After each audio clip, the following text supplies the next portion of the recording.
कोई भी चीज अगर आपके दिमाग में आ रही है उसे नोट डाउन करो, उसे गूगल मत करो। Now India is become the capital of obesity formulated milk कब देना स्टार्ट करना चाहिए? And with in 2030 we are getting the capital of diabetes also in the kids. बच्चों को गाय का दूध कब हम दे सकते हैं? Salt should not be introduced before 1 year. Sugar should not be introduced before 2 years. बहुत सारी मदद आती है सर, बच्चा ना दूध और बिस्किट बहुत अच्छे से खाता है। मदर ट्राई करती हैं कि उसको जबरदस्ती खिलाएंगे। गवर्नमेंट के अलावा भी वैक्सीनेशन अवेलेबल हैं और वो इम्पोर्टेंट है। 5 साल तक के बच्चों के लिए कौन सी वैक्सीन सबसे इम्पोर्टेंट होती है, जो मैंडेटरी लगानी ही लगानी चाहिए? पेनलेस इंजेक्शन होती है, यानी जो नॉर्मल इंजेक्शन जो यूज़ होती है, उसमें डिफरेंस क्या होता है?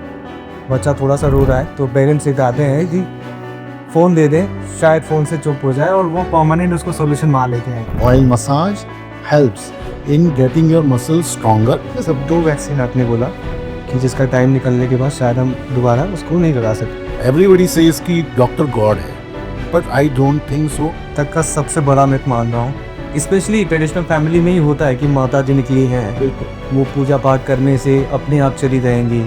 उस बच्ची के पूरी बॉडी पर इन्फेक्शन था, बच्ची सबकी सीमा में जा चुकी थी, and we lose that girl within 3 days। Hello everyone, मेरा नाम नितेश उपाध्याय है एंड आज के हमारे जो गेस्ट हैं डॉक्टर अभिषेक गोयल, एक वेल नोन पीडियाट्रिशियन है एंड सालों का अनुभव रखते हैं बच्चों की वैक्सीनेशन एंड इम्यूनिटी को लेकर। तो आज हमने उनसे जानने की कोशिश की ऐसी कौन सी कॉमन मिस्टेक्स हैं जो न्यू पेरेंट्स करते हैं बच्चों के साथ, फॉर्मुलेटेड मिल्क कब देना स्टार्ट करना चाहिए और क्यों इंडिया में ओबेसिटी के केसेस बढ़ते जा रहे हैं। तो इन सब सवालों के जवाब डॉक्टर अभिषेक ने बहुत डिटेल में शेयर किया है हमारे साथ। अगर अभी भी ऐसे कुछ क्वेश्चंस हैं जिनका जवाब आप जानना चाहते हैं तो प्लीज़ आप कॉमेंट्स में लिख दीजिए। ट्राई करेंगे उसके लिए एक सेपरेट वीडियो जो आपके क्वेश्चंस होंगे वो बनाने की कोशिश करेंगे डॉक्टर अभिषेक के साथ। सर, एक बहुत कॉमन क्वेश्चंस आज के टाइम में होते हैं पेरेंट्स को लेकर, बेसिकली न्यू पेरेंट्स को लेकर, बच्चों की हेल्थ को लेकर उनको कितना कॉन्शियस होना चाहिए for first 6 month? Good Nitish, देखो इट्स वेरी कॉमन, क्योंकि मैं हमेशा बोलता हूँ ये जो पेरेंट्स होते हैं ये भी नए होते हैं और बच्चा भी नया होता है, तो बहुत सारी ना क्वेरीज उनके दिमाग में चलती रहती हैं।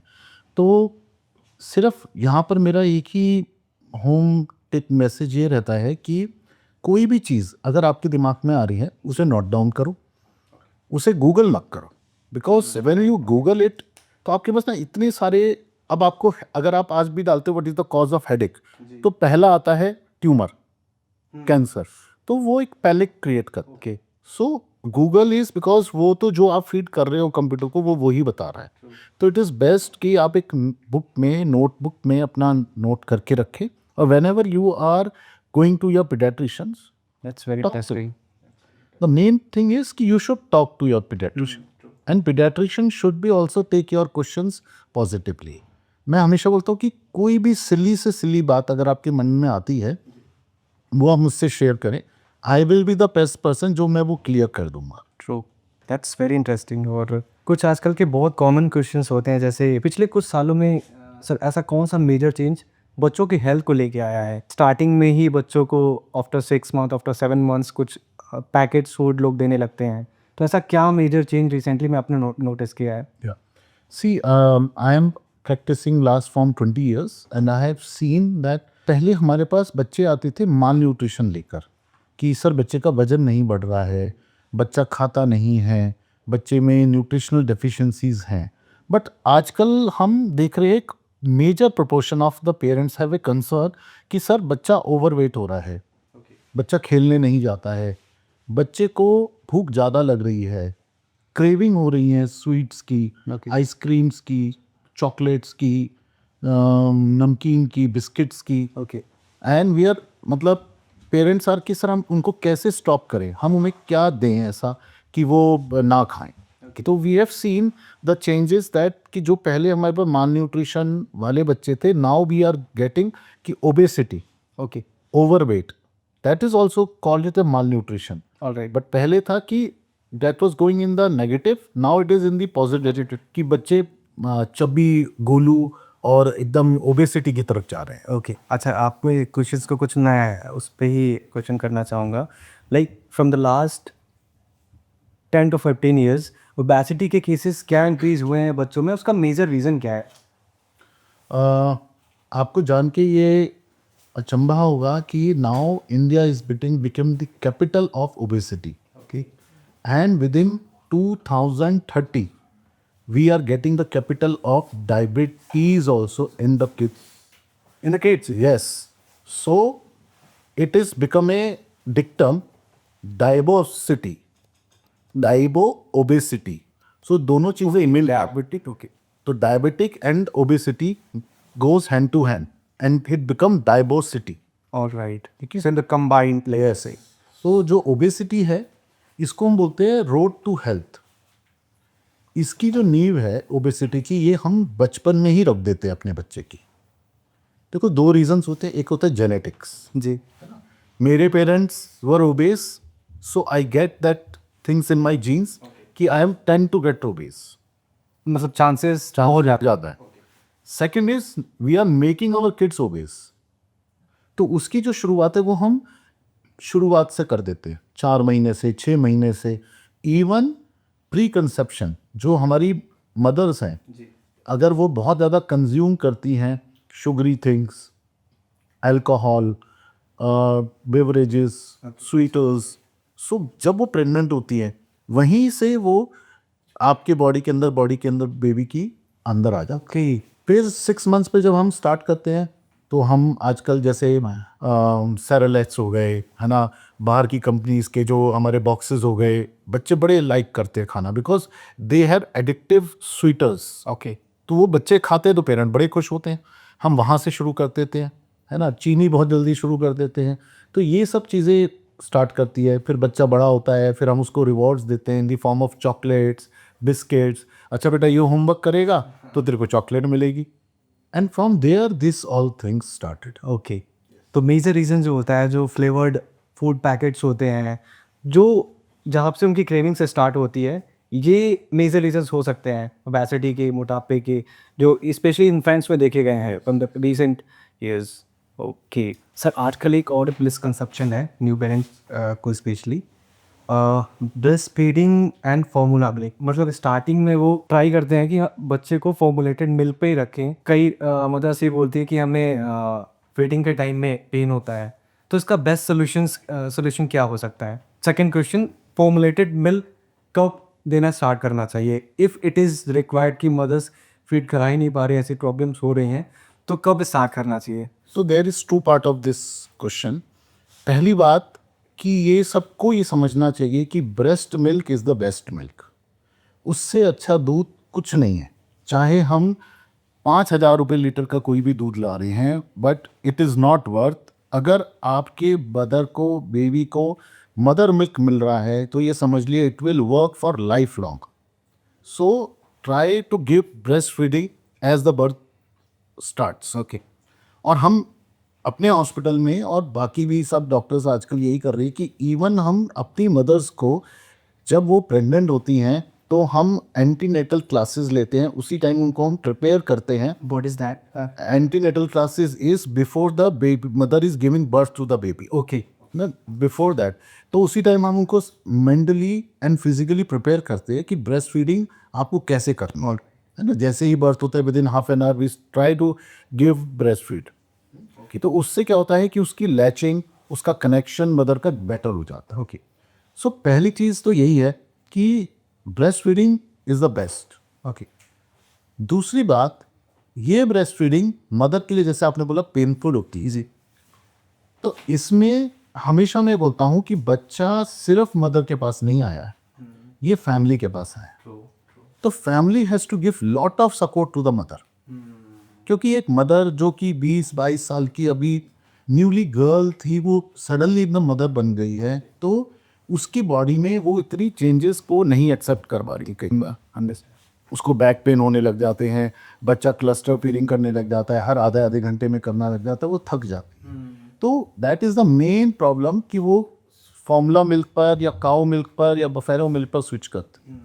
तो the husband, mother in law, father in law, कोई भी नंद, जो भी आपके फ्रेंड्स हैं, आपके फैमिली में लोग हैं, वो उस मदर को ज़रूर सपोर्ट करें। और वो सपोर्ट कैसे कर सकती हैं कि जब बच्चा फीड नहीं ले रहा है तो फादर उसको अलग ले जाए, सो दैट मदर 1 घंटा आधे घंटा उसको कामली अपनी बॉडी को देख पाए, मेंटली अपने आप को प्रिपेयर कर पाए। हम क्या करते हैं, मदर को ही दे देते हैं, मदर ही दूध पिला रही होती है, अपने पास ही सुला रही होती है, वो बार बार उठ रही होती है, बार बार पिला रही होती है। And the day they come to me कि सर मैम, सर हमारा तो दूध ही नहीं बन रहा और आप मुझे जल्दी से कोई भी फॉर्मूला मिल्क लिख दीजिए, नहीं तो मेरी सास कह रही है गाय का दूध स्टार्ट कर दो, मैं क्या करूँ। ओके, अच्छा सर, आपने गाय का दूध बोला तो उस पर मेरे क्वेश्चंस थे। बच्चों को गाय का दूध कब हम दे सकते हैं? हम कब दे सकते हैं उससे इम्पोर्टेंट है हम कब देते हैं। हमारे घरों में even like in many families it feel कि गाय का दूध सबसे हल्का होता है, शुद्ध होता है, तो बच्चे को एकदम स्टार्ट कर। But it is by recommendation of our IAP WHO that till 1 year no animal milk is allowed. चाहे वो गाय हो, भैंस हो, बकरी हो, किसी का भी दूध 1 साल तक आप नहीं दे सकते ना, बिकॉज जो बच्चे की किडनी होती है वो इतनी मैच्योर नहीं होती है जो कि उस दूध को वो एब्जॉर्ब कर सके। उसमें सोडियम, पोटेशियम, बहुत सारे मिनरल्स होते हैं जिसको किडनी नहीं एक्सेप्ट कर पाती। Okay, so it is recommended till 1 year you have to give breast milk and breast. Perfect. Suppose sir कुछ मदर्स को मतलब 2 साल तक भी फीड कराती हैं, तो क्या इसका एक सर्टेन टाइम होना चाहिए? जब तक मदर फीड करा पा रही हैं तब तक वो करा सकती हैं? Good question. इसमें भी 2 पार्ट हैं। पहला पार्ट है कि जो IAP और हमारी American academy of paediatrics WHO कहती है, वो ये कहती है जब तक माँ और बच्चा चाहे वो ब्रेस्ट फीड करा सकती है। ठीक है, लेकिन इसमें जो इम्पोर्टेंट पॉइंट है वो ये है कि सिर्फ 6 महीने तक हम ब्रेस्ट फीडिंग एक्सक्लूसिव बोलते हैं, मैंडेटरी। उसके बाद we have to start complementary feeding with the breast feeding. हमारे पास कई बार पेरेंट्स या बच्चे आते हैं वो 2-2 साल तक सिर्फ माँ का दूध पीते हैं कि सर हमें आपने ही बोला था, दूसरे डॉक्टर ने बोला था कि माँ का दूध पिलाइए, एंड दे बिकम गोलू मोलू ओबेस पूरे दिखाई देंगे। सर वजन बढ़ रहा है, हम खुश है, माँ का दूध पी रहा है, बच्चा खुश। बट फ्रॉम इंटरनली बेबीज में एनीमिक होने के चांसेस स्टार्ट हो जाते हैं। एनीमिया इज ब्लड की कमी हो गया, अच्छा है ना, उसमें खून की कमी होनी शुरू हो जाती है। वो बाहर से तो हमें पूरे हंस-पुस दिखते हैं, बट अंदर से उनके अंदर मिनरल्स की, विटामिन्स की कमियां शुरू हो जाती है, और स्पेशली आयरन, बिकॉज जो मदर का फीड है आफ्टर 6 months उसकी न्यूट्रिटिव वैल्यू धीरे धीरे कम हो जाती है। ओके, तो उसको गैप करने के लिए हमें कॉम्प्लीमेंट्री फूड मीन्स जो ऊपर का खाना है सही मात्रा में सही टाइम पे स्टार्ट करना बहुत ज़रूरी है, और वो है 6 महीना। After 6 month. एंड सर जैसे 6 मंथ के बाद नॉर्मल हम बच्चों को क्या दे सकते हैं? जैसे बेबी 6 मंथ का हुआ तो फूड में हम क्या दे सकते हैं? जैसे नॉर्मल घर की खिचड़ी हुई, दाल का पानी हुआ, तो ऐसे कोई स्पेसिफिक देखिए, अगेन इसमें कुछ चीज़ें याद रखने वाली हैं कि जो भी नेचुरल फूड है जी वी कैन गेट इट। जैसे आपने कहा दाल, चावल, खिचड़ी, दलिया, दही, केला, सूजी, उबली हुई सब्जियां, फल, उसको मैश करके उनकी प्यूरीज बना के, क्या नहीं देना वो इम्पोर्टेंट है। Yeah, that's good question. That's a good answer actually. I met that answer very much. Salt should not be introduced before 1 year. Okay. Sugar should not be introduced before 2 years. Then artificial food, packaged food should not be introduced any time of in the childhood. बहुत सारी mother's आती है, sir बच्चा ना दूध और biscuit बहुत अच्छे से खाता है, डोंट गिव इट, बिकॉज ये नेचुरल फूड नहीं है, ये प्रोसेस्ड फूड है। किसी भी चीज़ को अगर हम उसका शेप, कलर बदल रहे हैं, आर्टिफिशियल चेंजेस कर रहे हैं, that is not good for our child. Okay, so तो ये चीज़ें आपको ध्यान रखनी है कि आपको 6 महीने से 1 साल के बीच में वही खाना देना है जो कि नेचुरल है, और उसमें भी sugar, salt and juices. Again बहुत सारी मदर आती है, सर मेरा बच्चा ना हम उसको जूसेस पिला रहे हैं, ठीक है ना, उसको अनार का जूस बड़ा पसंद है, उसको संतरे का जूस पसंद है। No, give whole fruit, okay, so that वो फाइबर भी खाना स्टार्ट करे। और सब कुछ पेरेंट्स होते हैं जैसे बच्चा खा नहीं रहा है, उसका मन नहीं है, तो नॉर्मली मेरे साथ भी हुआ है घर पे कि अब मदर ट्राई करती हैं कि उसको ज़बरदस्ती खिलाएंगे, जैसे फीडिंग करा दी 1-2 घंटे बाद रो रहा है तो ट्राई करते हैं कि कुछ खिला दें। अगर वो नहीं खा रहा है तो क्या उसको ज़बरदस्ती खिलाने से कुछ इम्पैक्ट हो सकता है उसके डेली रूटीन पे, या फिर चिड़चिड़ा हो जाए कुछ टाइम में, ऐसा हो सकता है? बिल्कुल, इसको हम बोलते हैं फोर्स फीडिंग। ओके, तो ये स्टार्ट होती है मदर के मन से, उनके मन से, उनके दिल से। मेरा बच्चा अगर एक रोटी खा रहा है तो मेरी वाइफ, मेरी मदर ये सोचेगी ये इसको 2 रोटी खानी है। आपका बच्चा अगर 1.5 रोटी खा रहा है तो आपकी वाइफ, आपकी मदर सोचेगी कि 2.5 रोटी खाओ, है ना। किसी और का अगर आधी रोटी खा रहा है तो वो चाहती है 1 रोटी। तो ये मन में है उसकी। आप एक्चुअली बच्चा जो है वो सच में अपनी ज़रूरतें के हिसाब से अपना खाना खा लेता है। और फोर्स फीडिंग करने से क्या होता है, उसका एवल्यूशन हो जाता है। वो फिर खाने को देख के भागता है। अगली बार आप थाली लेके आते, वो बोलते हैं मम्मी ने तो ज़बरदस्ती खिलाना है, और फिर वो धकेलने लग जाता है। So I always tell, give him, let him eat. आप उसको खाने दीजिए। जब वो 9 मंथ्स का हो जाता है, उसके ग्रेप्स आने लग जाते हैं, उसको थाल दे दीजिए। उसके अंदर वो अपने हाथ से खाएगा, उसको हाथ से खाने में बड़ा अच्छा लगेगा, थोड़ा गिराएगा तो कोई बात नहीं है। ओके, तो हम ट्राई कर सकते हैं उसको खुद से खाने दें से खाने 7-8 मंथ्स के बाद में, 9 मंथ्स के बाद। 9 मंथ्स पे, और फिर उसके बाद वो जितना खाए दैट इज़ ओके। ओके, तो एक बहुत ही इंटरेस्टिंग क्वेश्चन है ये, लाइक वैक्सीनेशन को लेके, and it's very very very important. So vaccination को लेके पेरेंट्स में ऐसा डर क्यों होता है? This is the topic which is very close to my heart. मैं अपने पेशेंट्स को जब भी आते हैं हर विजिट पे वैक्सीनेशन पूछता रहता हूँ। पेरेंट्स अब नहीं डर रहे। After COVID we have seen this changes. लोगों को समझ में आया कि वैक्सीनेशन क्या है, उसकी क्या इम्पोर्टेंस है। मिथ्स हैं, मैं ये कह सकता हूँ कि मिथ्स बहुत सारी हैं वैक्सीनेशन को लेकर, डर नहीं है अब। ओके, हाँ, हमारे टाइम जब हम छोटे थे, हमारी पेरेंट्स बताते डर था, क्योंकि दर्द होता था, सुई लगती थी, फीवर आता था। But now the things have changed. Parents are now keen, they usually ask us, sir ये वैक्सीनेशन कब लगनी है, क्या लगनी है। बट हाँ, मिथ बहुत है, उन मिथ को तोड़ना इम्पोर्टेंट है। 5 साल तक के बच्चों के लिए कौन सी वैक्सीन सबसे इम्पोर्टेंट होती है जो मैंडेटरी लगानी ही लगानी चाहिए? अगेन मैं इस क्वेश्चन का आंसर आपको 2 पार्ट में दूंगा।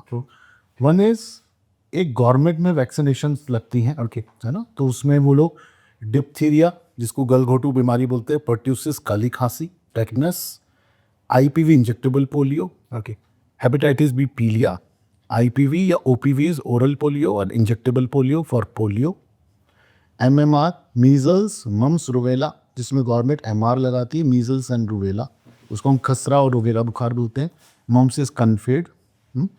Then there is typhoid vaccine, then there is cervical cancer vaccine.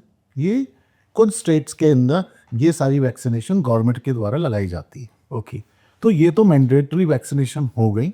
और मुझे लगता है, like we are practising in Gurgaon, तो 90% सभी पेरेंट्स को ये सारी vaccinations free of the cost government hospital में मिल रही हैं।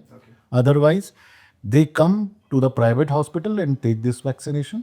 बट यहाँ पर वो सेकंड पार्ट स्टार्ट होता है, जो गवर्नमेंट पे वो भी क्रेडिबल यहाँ पे एब्सोल्युटली में होती हैं इफेक्ट। एंड उसके अलावा वो 5 वैक्सीनेशंस हैं जो कि इम्पॉर्टेंट हैं, ओके, जो कि मैंने देखा है कि 80% पेरेंट्स को पता ही नहीं है कि गवर्नमेंट के अलावा भी वैक्सीनेशंस अवेलेबल हैं और वो इम्पॉर्टेंट है। वो क्या है?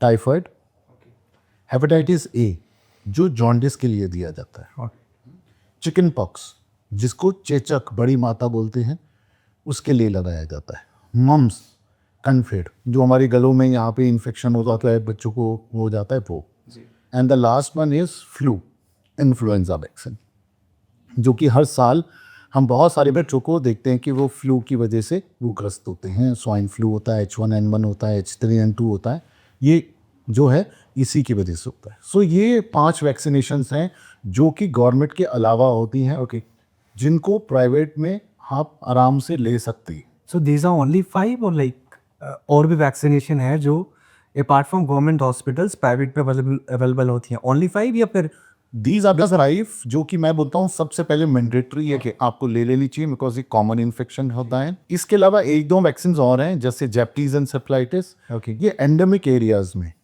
कुछ एरियाज में बहुत प्रोमिनेंट होता है, है ना। जैसे हमने देखा था कि 2015 में बिहार में बहुत सारे बच्चे इससे अफेक्ट हुए थे। ओके, देन हमारा जो गुड़गांव एरिया है ये भी एंडेमिक एरिया में आता है, मिडिल जोन एंडेमिक एरिया। तो यहाँ पर भी हमने केसेस देखते हैं, यूपी है, हमारा एमपी है, यहाँ पर ही कुछ एरियाज़ में काफ़ी कॉमन है। ओके, तो इसलिए हम रिकमेंड करते हैं। एक होता है मेनिंगोकोकल वैक्सीन, जैसे pneumococcal for pneumonia, meningococcal for meningitis, दिमागी बुखार। बच्चे को दौरा आता है, बच्चे के अंदर काफ़ी प्रॉब्लम्स आती है, तो वो एक उसका कॉज होता है meningococcal which is very deadly. So उसकी भी वैक्सीनेशंस अवेलेबल होती हैं। एंड सर्वाइकल कैंसर वैक्सीन, वो आजकल अभी पायलट प्रोजेक्ट के हिसाब से 3-4 स्टेट्स में गवर्नमेंट में भी हो गया है। Okay, but again it is mandatory for all the kids. Okay, पहले सिर्फ लड़कियों के लिए माना जाता था, हाँ। Now after 9 years for the boys also it is by recommended. Okay, so that is also good vaccine. So ये सारी सर्वाइकल वैक्सीन का थोड़ा मुझे कंफ्यूजन था, मुझे लगता था कि वो फीमेल ही प्रेगनेंसी के बाद, डिलीवरी के बाद लगा सकती है, बट वो इन्फेंट्स को भी मैंडेटरी है। Not infants, boys. Boy sir, sir baby को कभी कभी बार बार फीवर आता है, कभी माइल्ड कभी ज़्यादा, तो ये कब नॉर्मल से ज़्यादा हो जाता है कि अब इमीडिएट बेस पे हमें डॉक्टर को रीच आउट करना चाहिए? देखो, इसमें मेरा एक ही डिक्टम होता है, every fever should be taken proper care by the paediatrician. हम किसी भी फीवर को ये नहीं कह सकते अरे ये तो माइल्ड सा फीवर है, ये ऐसे ही ठीक हो जाएगा।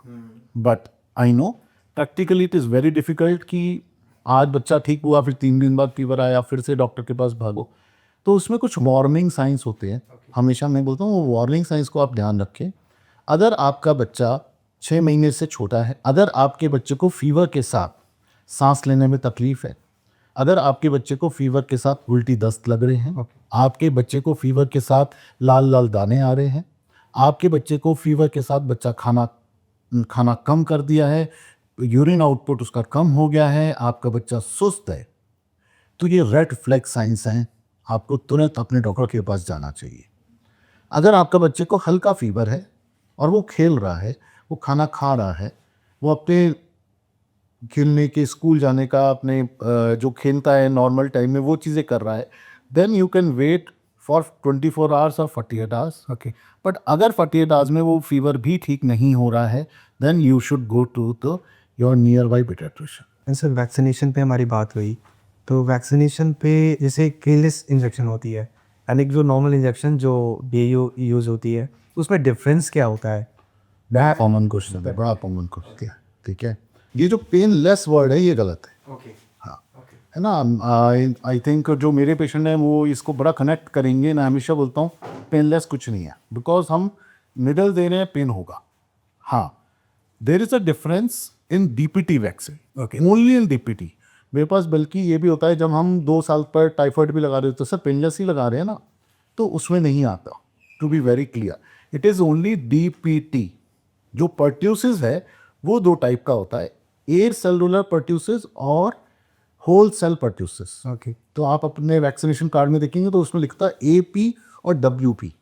तो जो एपी होता है ये ए सेलुलर होता है, तो ये लेस पेनफुल होता है। ओके, और जो होल सेल होता है वो थोड़ा ज़्यादा पेनफुल होता है। बस इतना ही डिफरेंस उसमें होता है, और ये सिर्फ डिफरेंस डीपीटी वैक्सीनेशन में होता है। बाकी कोई भी वैक्सीनेशन में लेस पेन, पेनलेस, पेनफुल नहीं आता। ओके। डीपीटी वैक्सीनेशन ये आपने अभी डिफाइन किया, इसमें क्या है? मैं थोड़ा सा मैं ये डिप्थीरिया जिसको गलघोटू बीमारी बोलते हैं, तीस पर्ट्यूसिस, काली खांसी, टी टेटनस। ओके, ये हम 1.5 महीने के बच्चे पर 2.5 महीने, 3.5 महीने, 1.5 साल, 4.5 साल, ये 5 बार लगाते हैं। ओके। उसमें ही डिफरेंस आता है बस ये। And flu vaccination every year? Every year, second to first year 2 doses, then after every year 1 dose। Okay. Sir ADHD और कंसंट्रेशन इश्यूज में स्क्रीन टाइम जो आजकल, हाँ वेरी बॉडी क्वेश्चन, आजकल का जो बच्चों का स्क्रीन टाइम बहुत रैपिडली ग्रो कर रहा है। बच्चा थोड़ा सा रो रहा है तो पेरेंट्स ये चाहते हैं कि फ़ोन दे दें, शायद फ़ोन से चुप हो जाए, और वो परमानेंट उसको सॉल्यूशन मान लेते हैं कि जब भी बच्चा रो रहा है तो फ़ोन दे दिया। तो इस एडीएचडी एंड कंसंट्रेशन इश्यूज में स्क्रीन टाइम का कितना रोल देखने को मिला है सर? बहुत अच्छा क्वेश्चन है। मतलब आई एम सरप्राइज। हम अपने कहीं ट्रैवल कर रहे होते हैं, even in the planes, trains, बच्चे बाहर नहीं देख रहे होते हैं, वो कहाँ देख रहे होते हैं? अपने मोबाइल में। एक बच्चे के पास भी मोबाइल है, दूसरे बच्चे के पास भी मोबाइल है, मदर के पास भी मोबाइल है, फादर के पास भी मोबाइल है, आप रेस्टोरेंट जाए चारों लोग साथ बैठे बट चारों लोग के हाथ में मोबाइल है, they are not talking to each other. खाना आ रहा है, खाना खा रहे उठ के जा रहे हैं, उन्हें रास्ते का नहीं पता, उन्हें होटल का नहीं पता, उन्हें मैनर्स का नहीं पता, because they are always only on the one place that is screen. So आजकल इसीलिए सब लोग क्या है कि पापा घर पे खाना मंगा लो, they don't want to go out. After COVID we have seen this changes in the कि जोमेटो और ये स्विगी ने आपके इतना आपको मतलब वो कर दिया, चेंज कर दिया है कि हम जब थे पहले तो हम चाहते थे कि हमारे मम्मी पापा हमें कहीं बाहर ले जाए रेस्टोरेंट। आजकल के बच्चे हम चाहते हैं वो चले, वो नहीं चाहते, वो कहते पापा घर पे मंगा रहा हूँ। Why? Because they are not enjoying the atmosphere, है ना, वो उसको खूबसूरती को नहीं देख रहे, उनको बस चाहिए अपना mobile. So you will be surprised, जो रिकमेंडेशन है वो ये है कि टिल 2 years जो आपका स्क्रीन टाइम है दैट शुड बी 0। और हमारे पास पेरेंट्स वैक्सीनेशन हम लगा रहे होते हैं, सबसे पहले मोबाइल में सर ये तो ना पोगो देखता है, ये देखता है, और उसको वैक्सीनेशन के टाइम भी मोबाइल दिखा रहे होते हैं कि उसको पेन फील ना हो, है ना। If they are talking to me, वो एक कोने में और उसको मोबाइल देकर बैठा देते हैं। एक्चुअली इससे क्या होता है, ये वन वे कम्युनिकेशन हो रहा है। हमारे टाइम हमारी दादी नानी चाचा बुआ साथ में रहते थे, वो हमसे बातें करते रहते थे, तो उसकी वजह से हमारी जो इंटेलिजेंस थी बेटर थी। आज क्या हो रहा है, मोबाइल में वो एक बस वन वे कम्युनिकेशन हो रहा है, और उसकी वजह से we are seeing lot of kids have a mental issues, social issues, autism, ADHD जो आपने बोला, because of the screen time. Yes, इसको हम बोलते हैं virtual autism, okay. Virtual ADHD। उनको है नहीं, हमने दे दिया। क्यों? पापा ऑफिस में बिजी है, मम्मी ऑफिस में बिजी है, वो अपने लैपटॉप में बिजी है, वो अपने लैपटॉप में, बच्चा क्या करे? कंबाइंड फैमिलीज है नहीं, सिंगल फैमिलीज हो गई हैं, घर में 3 ही लोग हैं, वो बच्चा बेचारा क्या करे? तो उसके पास एक ही चीज़ है, हम टीवी खोल देते हैं, मोबाइल दे देते हैं, टैब्स दे देते हैं, वो अपना लगा रहता है। उसको बोलना नहीं आता, उसको पापा नहीं पता, बट वो मोबाइल के सारे आपके ऐप्स जानता है, आपके लॉक्स जानता है, आपके कलर्स बदल सकता है, बट वो आइडेंटिफाई नहीं कर सकता कि मेरे पापा कौन है। तो that is a main issues जो हमारे अंदर आ रहा है। तो मेरी रिक्वेस्ट है आपके माध्यम से, और मैं अपने सब पेशेंट्स को बोलता हूँ, जितना आप अपने मोबाइल को रोक सकते हैं, स्क्रीन टाइम को रोक सकते हैं, उतना ही बेटर है। और उसके लिए सबसे पहले आपको रुकना पड़ेगा। अगर हम स्कूल में आ रहे हैं, फादर मोबाइल पर ही घर में घुस रहा है, मदर किचन में मोबाइल पर ही लगकर काम कर रही है, बेबी विल नॉट डू, वो हमें देख रहा है। तो सर जो स्क्रीन टाइम की वजह से ही जो ओबेसिटी है वो भी उसके केसेस इंक्रीज हो रहे हैं। बिकॉज ये देखा गया है स्टडीज़ में, अगर आप खाने की वीडियोस देख रहे हैं, एडवर्टाइजमेंट आप चिप्स का देख रहे हैं, आप मैगी की देख रहे हैं, आपकी भूख बढ़ती है। मेरा एक सिंपल सा क्वेश्चन होता है, आप एक 3 घंटे की मूवी में आपको इतना बड़ा टम्बलर वो पॉपकॉर्न का दे देते हैं और कोक का दे देते हैं, आप वो भी फिनिश कर देते हैं। अभी PVR ने तो ये स्टार्ट किया है कि आप उसको कितनी बार भी भरवा लें, आप ख़त्म कर देते हैं। वही टम्बलर मैं आपको एक कमरे में, खाली कमरे में दे देता हूँ कि आप इसको खा के दिखाएं, I want be able to drink, और नहीं खा पाएंगे। बट जब आप वो स्क्रीन देख रहे हैं, आपको पता ही नहीं है आप क्या खा रहे हैं, और आप उसको पूरा ख़त्म कर देते हैं। तो it same happens with the food also. घर पे जो हम खाना खा रहे हैं, हम उसको कितनी रोटियां खा रहे हैं, कितने चावल खा रहे हैं, कितनी दाल खा रहे हैं, कितनी सब्जी खा रहे हैं, कितना फ्रूटी, कितने कोल्ड ड्रिंक्स पी रहे हैं, वो स्क्रीन के टाइम हमें नहीं पता चलता। एंड बिकॉज ऑफ दैट वो ओवरवेट, ओबेसिटी, ज़्यादा खाना और ये सब चीज़ें बहुत कॉमन। सर मैं भी जब मैं कॉलेज में था तो उस टाइम पे फ़ोन था, बट कितना टाइम में नहीं था, पेरेंट्स ने फ़ोन नहीं दिया था, तो उस टाइम में फिजिकल एक्टिविटीज़ बहुत कर देते हैं। तो एक ये भी रीज़न हो सकता है कि इस टाइम पे फिजिकल एक्टिविटी बहुत मिनिमल हो गई है, तो जो मोटापा बच्चों में स्पेशली बढ़ रहा है, फिजिकल एक्टिविटी शायद बहुत कम हो गई, वो मोस्टली फ़ोन पे डिपेंड्स है। मैं तुम्हें एक बड़ा इंटरेस्टिंग बात बताता हूँ। मैंने एक बच्चे के पूछा, बेटा आप क्या खेलते हो? अंकल मैं क्रिकेट खेलता हूँ। मैंने कहा बहुत अच्छा है, आप क्या हो, आप बैट्समैन हो या आप बॉलर हो? बोले अंकल मैं तो ऑलराउंडर हूँ। बहुत अच्छा। मैंने कहा तो आप कौन से स्टेडियम जाते हो? कह रहे नहीं अंकल स्टेडियम में नहीं, मैं कंप्यूटर पे खेलता हूँ। सो मैं 2-2 घंटे कंप्यूटर पे क्रिकेट ही खेलता रहता हूँ, फिर भी मेरा वजन कम नहीं हो रहा है। So now people are playing, सब वो प्ले स्टेशन और उसी ऊपर चल रहे हैं, वो फिजिकली बाहर जाके खेल ही नहीं रहे हैं। तो वो तो चेंजेस आएंगी लाइफ में आपकी। सपोज फ्लू वैक्सीनेशन है, आपने फर्स्ट डोज फर्स्ट ईयर में रिकमेंड की, पेरेंट्स ने लगवाई, जो पेरेंट्स ने वापस वो मिस कर गए जो जो न्यू डेट थी आफ्टर 1 मंथ, तो उस केस में क्या अगर 10-12 दिन एक्सटेंड हो गया तो भी पेरेंट्स लगवा सकते हैं या फिर उसका? निशान एक ही बात याद रखो, जब जागो तब सवेरे हो, ठीक है। अगर आपने वैक्सीनेशन मिस कर दी है बिकॉज ऑफ एनी रीज़न, ठीक है, आपको आज याद आ गया, just pick your vaccination card, go to your paediatrician, ask him. आप कोई भी वैक्सीनेशन कभी से भी स्टार्ट कर सकते हैं। आपने एचपीवी की 1 डोज ले लिए, सेकेंड डोज के लिए मैंने आपको 2 महीने के बाद बुलाया था, आपको 2 साल बाद याद आ रहा है, you can start from there, तो that is the best thing. There is hardly 1 और 2 वैक्सीनेशन जिनका एक टाइम बाउंड है, चाहे रोटा वायरस वैक्सीन है वो आप 6 महीने के बाद नहीं दे सकते हैं, है ना, बट अदर और वैक्सीनेशन, आज आपने चिकन पॉक्स वैक्सीनेशन नहीं लिया, आपका बच्चा 16 साल का हो गया, you can take that. Okay, आपके बच्चे ने टाइफाइड वैक्सीनेशन नहीं लिया, आप 17 साल के हो, आप यू कैन टेक टुडे। तो जब जागो तब सवेरा, बट उसको लेकर बैठे रहोगे कि अब तो शायद टाइम निकल गया है, वो नहीं। सब 2 वैक्सीन आपने बोला कि जिसका टाइम निकलने के बाद शायद हम दोबारा उसको नहीं लगा सकते। एक तो आपने बोला रोटा वायरस, सेकंड बस यही एक वैक्सीनेशन। सेकंड बीसीजी होता है, 5 इयर्स के बाद हम मना कर देते हैं, but then again if you want that also can be given, but doing some test, उसके बाद हम लगवा सकते। चॉकलेट का है नेटू क्या हो सकता है? डेट्स, ओके, गजक, गुड़, क्योंकि ये एडिक्टिव चीज़ें नहीं है।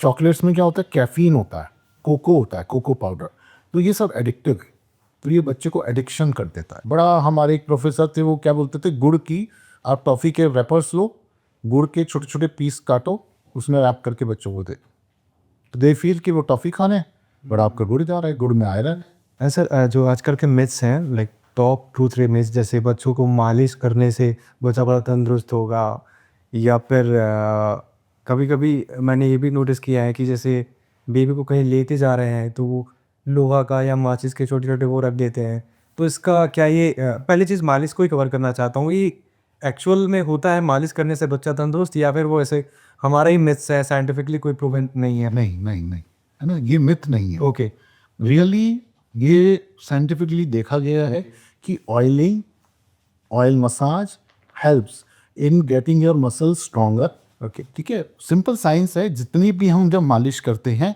But it has to be done in the right way. Okay, ठीक है ना, मतलब मैं अपने पेशेंट्स को यही बोलता हूँ कि कोशिश करें कि आप खुद से ही मालिश करें। दादी हो गई, नानी हो गई, मौसी हो गई, बुआ हो गई, मम्मी खुद हो गई, वो ही बच्चे की मालिश करे।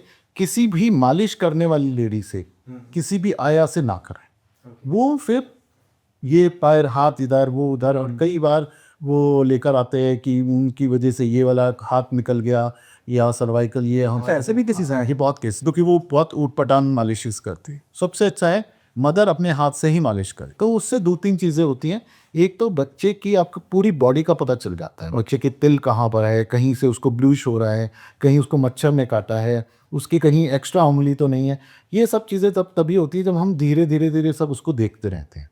इतनी सारी में तो समय को क्या थी सर, इसके पीछे हिमेंजियोमा है, का लाल तरीके का निशान बना हुआ है, कहीं उसकी ये दिक्कत है, तो वो सब चीज़ें तभी होंगी जब आप मदर बेबी को छूओगे। सेकेंड, बॉन्ड, मैं आपके कंधे पे हाथ रखता हूँ, आपको कहता हूँ सब ठीक हो जाएगा, सो यू फील गुड। हाँ, तो मेरा बेबी भी जब मदर का हाथ टच होता है उसको, तो एक उसकी बॉन्डिंग बेटर होती है, मदर का फीडिंग पैटर्न बेटर होता है, और बच्चे की जो रिकवरी है और उसकी जो परवरिश है, जो उसका वेट गेन है, वो भी बेटर होता है। तो जो ये मालिश है ये मस्ट है, बट सही तेल से होनी चाहिए, सही तरीके से होनी चाहिए। ओके, मेरी फैमिली में जैसे ये हुआ है कि केसर दूध पिलाओ, संतरे खिलाओ, तो बच्चा पूरा पैदा होगा, राइट? यूजुअली सब मैंने देखा है, बचपन से देखता है, नारियल कर रहा हूँ। हाँ जी, तो सर ये क्या साइंटिफिकली है या फिर ये हमारी ऑप्शंस हैं? देखिए, कलर ऑफ द बेबी जी, डजंट डिपेंड अपॉन द केसर, ओके, ऑन नारियल और कुछ भी, it is by the genetics. आपका जीन्स और आपकी वाइफ का क्या जीन है, उसके ऊपर 100% बच्चे के स्किन कलर के ऊपर, उसके नक्श के ऊपर ही वो बेबी निकल के आएगा। बट ये नेचुरल चीज़ें हैं, केसर हो गया, नारियल हो गया, till again it is natural, I don't think so कि ये कोई हार्म करेगा मदर को, तो इट कैन बी गिवन। तो इनमें विटामिन ई, विटामिन सी, बहुत सारे मिनरल्स, बहुत सारे होते हैं जो कि हेल्प करते हैं मदर के लिए एंड बेबी के लिए, तो it can be given. But अगर वो इस परसेप्शन से दिया जा रहा है कि बच्चा बुरा निकलेगा, Not perfect. Thank you very much for answering this, sir. And sir आप जैसे पास आउट हुए, डिग्री आपकी कंप्लीट हुई, ऐसा कोई इंसिडेंट हुआ जो पहला आपका लाइफ का पहला पेशेंट, तो वो कैसा फील होता है? जैसे मैंने पहली जॉब स्टार्ट की, जो पहला दिन होता है बड़ा स्पेशल होता है सबकी लाइफ में। तो आप पास आउट हुए, उसके बाद फर्स्ट पेशेंट को आपने अपने हॉस्पिटल में या कहीं भी देखा आपने, वो कैसी फीलिंग होती है? उसको थोड़े आप अगर डिफाइन कर सकें। बहुत सारी मिक्स फीलिंग्स होती हैं। Okay. I know, I think वो सेम फीलिंग जो तुम्हें अपनी फर्स्ट ड्राइव के साथ हुई होगी, वही मेरे साथ जब मेरा पहला पेशेंट आया वैसी हुई। बट ये फीलिंग ना बड़ी अलग अलग होती है। कई बार हमको पॉजिटिव भी देखी जाती है, कई बार नेगेटिव भी दी जाती है। कई बार हम बहुत मेहनत करते हैं, हम बच्चे को नहीं बचा पाते हैं, या रिजल्ट जो हम चाहते हैं वो नहीं आ पाता है। पेरेंट्स को देखकर, उनके दुख को देख के, उनकी परेशानी को देख के हम भी बहुत परेशान होते हैं। तो ऐसा जो ये मेरी 20 साल की जर्नी में मैंने बहुत बार देखा है। एक पेशेंट, बहुत छोटे छोटे बच्चे मेरे बर्थडे पर थैंक यू का कार्ड लेकर आते हैं, एक छोटा सा गेस्चर लेकर आते हैं।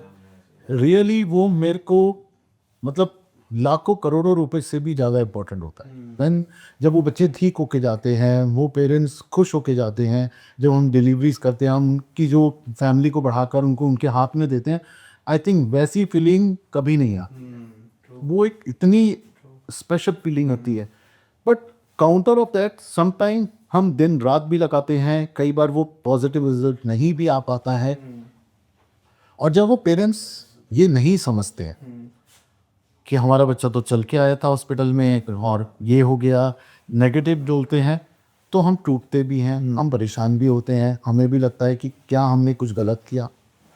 तो वो भी मुझे लगता है कि पब्लिक को समझना चाहिए कि एवरीबॉडी सेज कि डॉक्टर गॉड है, but I don't think so. अगर ऐसा होता तो मेरे परिवार में, मेरे घर में किसी की डेथ नहीं होती, कोई बीमार नहीं पड़ता। हमारे भी घर में, हमारी भी फैमिली में, हमें भी सब चीज़ें होती हैं, है ना। तो इस चीज़ को हमें समझना चाहिए। जब हम पॉजिटिविटी को अप्रिशिएट करते हैं तो हमें नेगेटिविटी अगर बाय चांस किसी भी रीज़न से आती है तो उसको भी एक्सेप्ट करना चाहिए। We should see the efforts put by the doctors और द टीम। जब आप थैंक यू करते जाते हो तो हम खुश होते हैं, लेकिन अगर हम नहीं रिजल्ट दे पाते हैं तो इट्स ओके कहना भी आपका फर्ज बनता है। ट्रू। मुझे आज भी वो टाइम अभी भी रिकॉल कर पा रहा हूँ मैं, जब मेरा बेबी हुआ था। Right, I was speechless, like what to say to doctor. You come in front of me and it was a very, I won't say in a words, but it was a very like we see that, मतलब वो ना face पे आता है, हम समझते हैं। क्योंकि एक वो ये खुशी जो मैंने कहा हमको देखकर मिलती है, आपको मिलती है, तब आपको पता चलता है, तो वो हमें दिखती है। और उसी के लिए हम तो काम करते हैं दिन रात। और हमारी फेस पर आप देखते हैं हमेशा स्माइल रहती है। हम रात के 2 बजे भी डिलीवरीज करते हैं, तो वो चीज़ें हम समझते हैं, क्योंकि वो एक इमोशनल मोमेंट होता है पेरेंट्स के लिए, फैमिली के लिए। सो that is good of this. And sir ऐसा जैसे कुछ पेरेंट्स का ये मानना है कि जैसे कुछ पेरेंट्स आपके पास आए स्टार्टिंग में कंसीव हुआ बच्चा, उनके स्टार्टिंग से ही वो डिमांड होती है कि हम नॉर्मल पे ही जाएंगे, बट कुछ टाइम बाद जैसे ही क्लोज आते हैं डेट्स 8-9 मंथ्स 8.5 मंथ्स, तो सिचुएशन ऐसी बन जाती है कि डॉक्टर एक बार रिकमेंड करते हैं कि आप सिर्फ हो सकता है और इस हो सकता है। तो उन केसेस में मतलब इसमें भी मेरा बड़ा बहुत क्लियर लाइन है, trust your doctor. True. You want to change the doctor, change, but on the time. Okay, ठीक है ना। आप शुरू से ही अपने डॉक्टर को, अपने हॉस्पिटल को चूज़ करिए, है ना। जैसे मुझे याद है, मेरे फादर जब भी मेरे 10th के बोर्ड्स होते थे, 12th के बोर्ड होते थे, मुझे सेंटर घुमाने लेके जाते थे, है ना।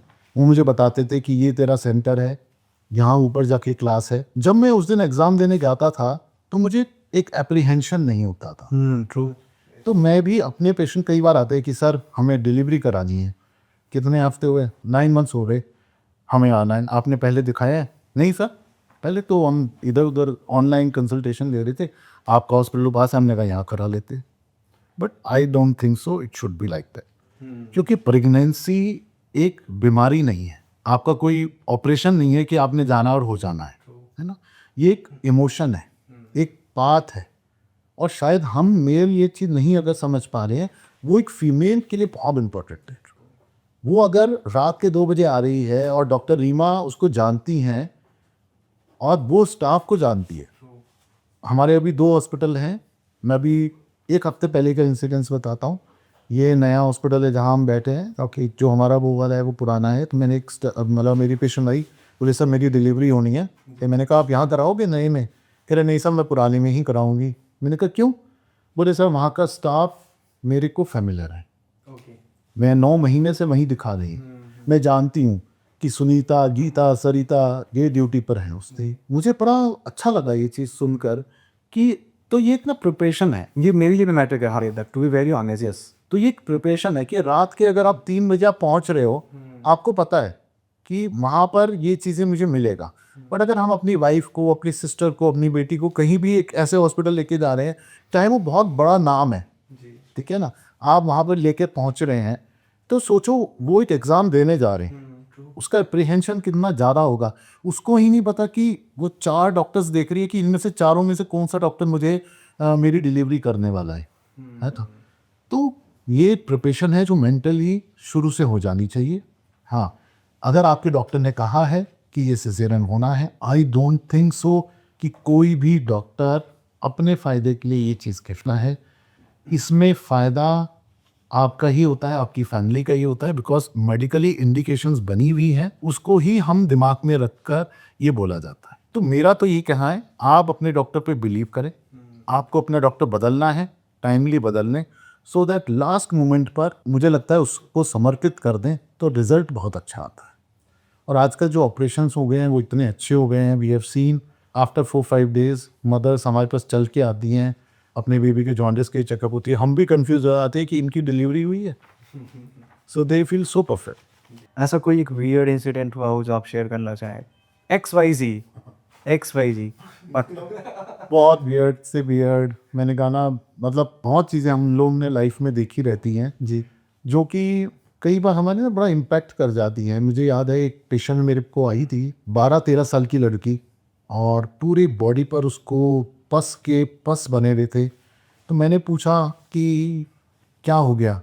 तो बोले जी इसको चिकन पॉक्स हो गया था, माता निकल गई थी। तो हमारे घर में उसको एक बंद कमरे में बिना लाइट के बंद कर दिया गया कि रोशनी की एक किरण भी अंदर नहीं जानी चाहिए। इसको नहलाना नहीं है, इसको खाने में कोई रोटी नहीं देनी है, इसको सिर्फ फल ही फल देने हैं, इसको कोई छौंक नहीं घर में लगाना है। सिर्फ घर में अगरबत्ती धूप बत्ती जला के रखी गई। और जब वो मेरे पास लेकर आए, उस बच्ची के पूरी बॉडी पर इन्फेक्शन था, बच्ची सेप्टिसिमिया में जा चुकी थी। Can we lose that girl within 3 days? So sad. अब मैं किसको बोलूं, किसको इसका गुनहगार? वो बार बार मुझसे पूछ रहे सर क्यों हो गया? वो दादी भी वहीं खड़ी थी जिसकी वजह से, वो मिथ की वजह से उसने उसको आने नहीं दिया। बोले कि हमें बोला गया कि डॉक्टर को इसमें नहीं दिखाते हैं, कोई अंग्रेजी दवाई नहीं लेते हैं, बाहर बच्चे को नहीं ले जाते हैं, हवा लग जाएगी, रोशनी लग जाएगी। वो एक इंसिडेंस मेरी लाइफ में बड़ा इम्पैक्ट करके गया। मैं अपने पेशेंट्स को यही बोलता हूँ कि बाई चांस अगर कुछ ऐसा होता भी है, आप अपने डॉक्टर से बात कर लो, आप बच्चे को मत लाओ, आप एक बार बात करके जाओ कि सर ये हो गया, हम क्या ला सकते हैं, नहीं ला सकते। We will be there to guide you best. तो सर इसको मैं आज तक का सबसे बड़ा मिथ मान रहा हूँ। स्पेशली ट्रेडिशनल फैमिली में ही होता है कि माता जी निकली हैं, बिल्कुल, वो पूजा पाठ करने से अपने आप चली जाएंगी। जैसे कभी कभी माँ स्ट्रेस में है ड्यू टू XYZ रीजन्स, उसके अभी बेबी पैदा हुआ है, घर की इतनी सारी चीज़ें चल रही हैं, और भी कुछ घर में लोग आए हुए हैं, कुछ हार्मोनल चेंजेस होते हैं पोस्ट डिलीवरी, तो क्या उससे बच्चे पे कोई इम्पैक्ट पड़ता है उसके ब्रेस्ट फीडिंग में? देखो मैं हमेशा बोलता हूँ ब्रेस्ट फीडिंग बढ़ाने के 3 ही तरीके होते हैं। बार बार ब्रेस्ट पे लगाना, मदर की अच्छी डाइट होना, और मदर का खुश होना। ओके, तो ये जो खुश होना ये इंपॉर्टेंट है। ओके, आपको क्यों नहीं दूध आ रहा, मुझे क्यों नहीं दूध आ रहा, ये वो उस माँ को ही क्यों दूध आ रहा है, ये इसीलिए आ रहा है क्योंकि उसकी बॉडी में वो हार्मोन है। और जो हार्मोन होता है वो मल्टी फैक्टोरियल होता है। हमें भी पता है जब हम एंजाइटी में होते हैं तो हमारे हार्मोन्स अलग होते हैं, जब हम रिलैक्स मोड में होते हैं तो हमारे हार्मोन्स अलग होते हैं।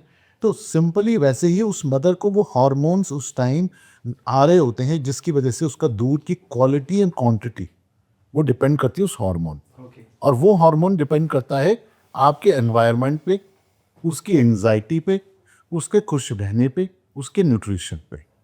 तो अगर ये सब चीज़ें उसको सही तरीके से मिलती हैं तो obviously quality and quantity of the milk is the best. Perfect. Sir एक और मेरा क्वेश्चन था, लाइक बच्चे को कब तक पीडियाट्रिशियन को हम दिखा सकते हैं? टिल 18 ईयर्स, जब तक वो एडल्ट हो जाए, या कुछ सर्टिफिक ऐसा स्पेसिफिक एज होती है उसकी? जब तक आप बिलीव कर रहे हो उसके ऊपर आप कभी तक दिखा सकते हैं, है ना। हाँ, बट ये 18 ईयर्स तक माना जाता है कि वी टेक इट। ये ना हर हॉस्पिटल की पॉलिसीज़ होती है। कई हॉस्पिटल्स में होता है कि वो 12 साल तक दिखाते हैं, कोई 16 साल तक दिखाते हैं, कोई 18 ईयर्स तक दिखाते हैं। और मेरे जैसे हॉस्पिटल में इवन वो बड़े भी हो जाते हैं, तब भी वो आते रहते हैं कि सर आप ही देखते थे तो आप ही देख लें। बट हाँ, हम आफ्टर 18 ईयर्स उनको बोलते हैं कि इट इज़ बेटर कि आप इसको फिजिशियन को दिखाएं, क्योंकि उसकी बॉडी में वो चेंजेस हो रहे हैं जो कि एक फिजिशियन आपको बेटर बता सकता है। But always you can take a help of a pediatrician at any age. अगर उसको लगेगा तो ही will refer to a proper physician और specialist of that disease. Because last time मेरे मैनेजर से 1-on-1 था, तो उनसे बात हुई, तो उन्होंने बोला कि अभी भी हम पीडियाट्रिशियन को दिखाते हैं, दो it's she turn into 22, yes, but अभी भी हम उन्हीं को दिखाते हैं, उन्हीं से ठीक ही होती है। क्योंकि आपका एक बिलीव बनाओ। देखो क्या होता है कि आपने मेरे को दिखाया, मैंने कहा कोई बात नहीं निशांत, ये ना 3-4 दिन में ठीक हो जाएगा, तो वो बिलीव ना आपको उसको रिकवरी की तरफ लेके जाता है। आप एक नए डॉक्टर के पास जाते हो, वो अच्छे से अच्छी मेडिसिन देता है, बट अगले दिन फीवर ठीक नहीं होता तो आप परेशान होने शुरू हो जाते हो कि यार मतलब ठीक नहीं हो रहा। तो जिसके पास आप बचपन से जा रहे हो, अगर उसने आपको एक बार ये कह दिया ना कि हाँ यार ये तो ठीक हो जाएगा, तो वो एक बिलीव की बात है। तो वही वाली बात है, बिलीव योर डॉक्टर। हेल्दी बचपन के लिए सर आपका एक गोल्डन रूल जो आप सजेस्ट करना चाहें? हेल्दी बचपन के लिए टाइम पर खाना खाएं, टाइम पे एक्सरसाइज करें, बच्चे को स्पोर्ट्स की तरफ ज़रूर इंकल्ट्रेट करें, जो भी उसकी हॉबीज़ है उसको ध्यान रखें, स्क्रीन टाइम को 0 रखें, है ना। एडवाइस बाय द पीडियाट्रिशियन और द डॉक्टर हम उसको लें। रियली 5 चीज़ें करें हेल्दी बचपन। Perfect. Thank you very much for joining us, sir. It is really so my pleasure, क्योंकि ये मैंने as a perspective of a parent कहूँ मैं, because you are now also a parent, तो मुझे लगा कि हाँ ये पॉइंटर्स होते जो पेरेंट्स के दिमाग में होते हैं, and I feel very dilated. तो जो कि मैं सब इतना ज़्यादा हर पेरेंट से नहीं बात कर सकता हूँ, तो मुझे लगता है कि आपके चैनल के थ्रू और ये हमारे पॉडकास्ट के थ्रू ये हेल्पफुल रहेगा जी हमारे सब पेशेंट्स के लिए और पेरेंट्स के। आपने बहुत कई क्वेश्चंस मैंने स्किप किया था, वो आपने अपने पॉइंट्स में कवर दिया। So it is really privilege talking to you, and thank you so much for your time sir. Thank you, it means a lot for us. Thank you very much ये episode end तक देखने के लिए। And also please आप comments में हमें बताएं next कौन सा गेस्ट है जिनको आप देखना चाहेंगे। हम ट्राई करेंगे उन्हें लेके आएँ और वो वैल्यू आपको दे सकें जो आपके लाइफ के लिए बहुत इंपॉर्टेंट एंड बेनिफिशियल हो। And also please video and करने से पहले हमारे चैनल को सब्सक्राइब कर दीजिए ताकि मैं कोई भी अपडेट्स आप तक सबसे पहले पहुँचे। Thank you.